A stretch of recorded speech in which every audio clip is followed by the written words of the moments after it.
clear cut shot. Didn't fall no nothing. Looked at him. I'm gonna kill you.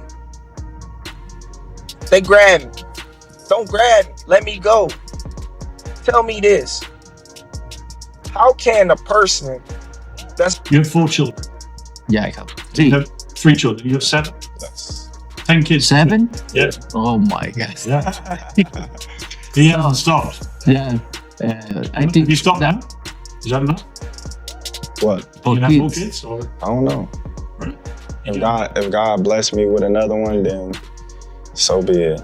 After mocking Terrence Crawford's boxing resume on the GOATS podcast, Canelo Alvarez took things further during part 2 of his interview with Piers Morgan. He not only insulted Crawford's wife's weight, but also harshly called her ugly, showing no restraint in his criticism. The remarks sparked outrage, as many felt Canelo crossed the line by dragging family into their ongoing feud. But you know, Terrence Crawford, he's not really doing that well set. He should be doing better than that. I don't want to sound shallow, but you know, look at that. He can do better than that. He might love her, they might be childhood sweethearts and all that, but there's no excuse for her to not keep herself in shape. He's the top 2 or 3 pound for pound best boxers in the world. This wasn't the first time a boxer took shots at Terrence Crawford's wife, and just like in past instances, Crawford didn't stay silent. He immediately fired back at Canelo and attempted to confront him physically for the disrespectful comments. Security quickly intervened, holding Crawford back before things escalated. Still, Crawford unleashed a barrage of verbal attacks, shouting, "You keep my family out of your mouth, fool. You freaking idiot. Keep them out of your mouth." His fury was raw, unfiltered, and personal. Just keep my name out your mouth. Keep doing what you're doing. I wish you nothing but the best. But listen, if you gotta go there, then... Crawford became so enraged that he couldn't be calmed down or return to his seat, forcing security to escort him away from Canelo. As tensions boiled over, the interview was abruptly cut short and later rescheduled. However, the hostility between Crawford and Canelo only continues to intensify, marking yet another fiery clash in their growing feud. Fans quickly flooded the comment sections, with one writing, "I love what this fight is beginning to look like." Another chimed in, "An angry Crawford versus an angry Canelo. This is the real fatal fury." A third fan added, "I don't like that Canelo dragged Crawford's wife into this, but if it adds fire to the fight, so be it." That shit. Like, dude, we don't even gotta fight in the ring. You socked me off guard and couldn't even drop me.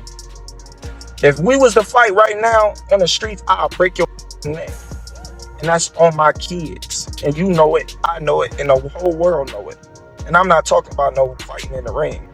If me and you was to fight outside, I will break your... One fan remarked, "It's so disappointing from Canelo. That's childish and unsportsmanlike. I hope Crawford messes him up." Recently, Gervonta Davis also took a jab at Crawford's wife, mocking her appearance, prompting a swift and angry response from Crawford. However, the most controversial insult came from Tyson Booth. In response, Crawford issued a sharp tweet directly aimed at Booth, stating, "We do have passports," making it clear he's ready to settle things anywhere. You know, he's trained hard, he's got to the top of his game, he's made money, he's become a world champion, he's super talented, and he's got that con as our girlfriend. He should be doing better than that. Terrence Bud Crawford. It's all about levels, isn't it? Carl Fox couldn't have that nice, attractive girlfriend of his if he was a bin man. He was a bin man, emptying bins in Nottingham. Crawford's fiery response to Tyson Booth's insult about his wife was widely supported on Twitter, where fans and fellow boxers condemned Booth's vulgar remark. Just a day earlier, Booth had stirred outrage by posting a picture of Crawford in a suit standing beside his wife, Isa, in a dress, and captioning it with the offensive question, "Should a world champion boxer have a fat girlfriend?" The tasteless tweet sparked backlash across social media, with many slamming Booth for targeting someone's family. Known for his inflammatory comments on YouTube and Twitter, Booth has become infamous for crossing the line. His Twitter account was eventually suspended after his remarks about ISA. It's become a disturbing trend in boxing for fighters and personalities to attack Crawford's wife, likely because they can't find weaknesses in Crawford himself and instead go after his family, viewing her as an easy target for personal and emotional jabs. We won't have that at all. Yeah, he's struggling. Everything for a reason. George Groves is with the Rubik's Cube. I found a woman who really likes Rubik's Cubes as well. Yeah. Everything for a reason. I don't know what the reason is for wearing that. It's not all that, is it? Everything for a reason. You know, if I was like a top boxer and I was training hard and I was running. Ahead of their highly anticipated September 13th clash in Las Vegas, Canelo Alvarez and Terrence Crawford sat down for a high-profile interview with Shaquille O'Neal, Tom Brady, and Dana White.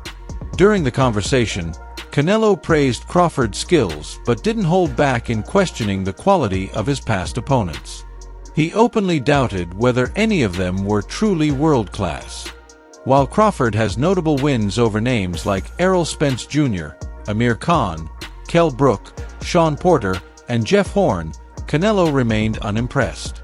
Surprisingly, Crawford listed Victor Postol and Ricky Burns as his most elite opponents, choices that didn't help his case in the eyes of many. His response came off weak, and he struggled to effectively challenge Alvarez's critique, giving Canelo's argument more weight in the eyes of fans and analysts alike. You know, and if you look at his career, don't get me wrong, okay? He's a good fighter, but if you look at his career, mention one elite fighter. So Postal wasn't elite? Who? Victor Postal. Who's that guy? So Ricky Burns wasn't elite? Ricky Burns doesn't elite. Okay. He's not. Eddie Hearn has weighed in on the ongoing debate, siding with Canelo Alvarez's assessment of Terrence Crawford's resume. Speaking to Fight Hub TV, Hearn agreed that Crawford lacks marquee wins over elite opponents in their prime, but emphasized it's not entirely Bud's fault. Unfortunately for Terrence, he's never had the big fights against the greats in their primes. It's not his fault, Hearn said. Recalling a conversation with Crawford on a flight, Hearn revealed, "I asked him, 'What's the best win of your career?' He said, 'Ricky Burns. Ricky's my guy, a 3-division champion and a great fighter, but when you're talking about pound for pound, generational greatness, where are the other wins?" Hearn also argued that fighters like Amir Khan, Kell Brook, and Errol Spence Jr. were past their prime when they fought Crawford. He believes Canelo's resume is clearly stronger by comparison, filled with prime-time, high-stakes victories. And do you think fighting the 4-pound smaller king does more for your career than facing the bigger, menacing Mexican monster and David Benavidez? You can see the career of Terrence Crawford Benavidez.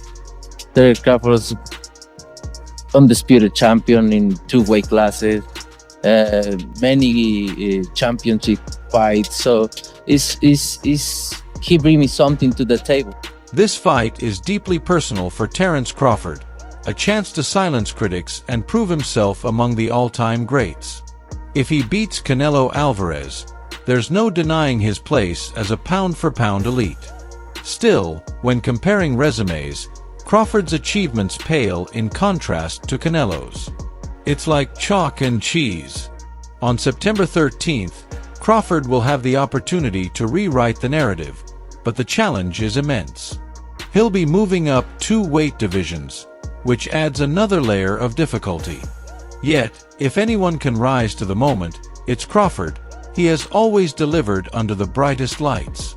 Then again, Canelo is equally built for the big stage, and he's proven it time and time again. There's a lot of experts that think Canelo's not the same fighter. His punch output's a lot less. What do you think, considering the last 12 months or so? Is he the same fighter he was maybe a few years ago? I think he is. I just think, he just wasn't up for the skull fight. I think, different fighters bring different, energies out of other fighters. A lot of people are judging you on the marginal fight, saying you struggled moving up in weight. You're going further up in weight. And they're saying that's going to go against you based on the marginal fight. How do you kind of reply to that? While appearing on the GOATS podcast alongside Ring Magazine, 7-time Super Bowl champion Tom Brady sat down with Canelo Alvarez and Terrence Crawford to discuss preparation and mindset ahead of their blockbuster September 13th bout. During the conversation, Canelo admitted that Crawford had never previously crossed his mind as a potential opponent due to the difference in weight classes. "I was never thinking about the fight. I never in my life was thinking about Crawford because he's in a lower weight class than me," Canelo said. "But that's the fun part about boxing. You never know what's going to happen. Now we're here, and I'm glad to share the ring with one of the best fighters out there. I can't wait. Obviously, he's a special fighter. He's a good fighter, but that's why there are weight classes, and we'll find out in September." Dana White, also present, chimed in when Brady asked about boxing's evolution, as this will mark White's first venture into promoting a major boxing event. Ricky Barnes was a 40 years old champion in that moment. Beat Posta in my gym. I saw that. So Ricky Barnes wasn't elite. No, Ricky Barnes doesn't elite. Okay. He's not elite. It's cool. Was there a champion? Fight another late. There is a champions. Well, I know I've been critical of boxing for the last 30 years, Dana White admitted. But the way I see it now, I'm starting from the ground up, scouting young talent, focusing on up-and-coming fighters, and putting together cards stacked from start to finish, just like we do in the UFC. Speaking passionately about his vision, White emphasized improving the overall product, from the live event experience to production quality. Sheikh Turkey has a lot of exciting things already in motion over the next 16 to 18 months, he said. Big fights like this, featuring superstars like Canelo and Crawford, are part of the strategy, but I'm also looking at rebuilding the sport at its core. White added that his commitment isn't just temporary. "I'm literally investing in boxing's future. This guy," he said, referring to himself, "is the only one in the sport's history truly putting money into changing it for the better." Good fighters, but elite fighters is different. Wait. I'm gonna fight an elite fighter in September. Yeah. Okay. Then we're We're gonna find out. We're We're gonna gonna find find out. out. And don't get me wrong, you're a great fighter. I know I'm great. You're a great You fighter. gotta But take me you're out gonna there. find out. I hope you rank. Most of these guys just take, Dana White said bluntly. But over the last 2 years, Turkey Alsh has invested more money into the sport of boxing than any promoter in its history. That's why I'm approaching this from a completely different angle than anyone ever has. Tom Brady agreed, emphasizing what sports fans truly want: elite matchups. "Fans want to see the best compete against the best," Brady said, tipping his hat to White. "That's what makes the UFC successful, and this formula is exactly how they stage fights." He continued, "Bud and Alvarez are the best in boxing right now, which is why there's so much hype around this fight during press week. You look at what each man has accomplished, what Canelo has done, what Bud has done, and think, let's see what happens. That's the thrill of sports. People crave greatness, and they want to see greatness challenge greatness to find out who comes out on top."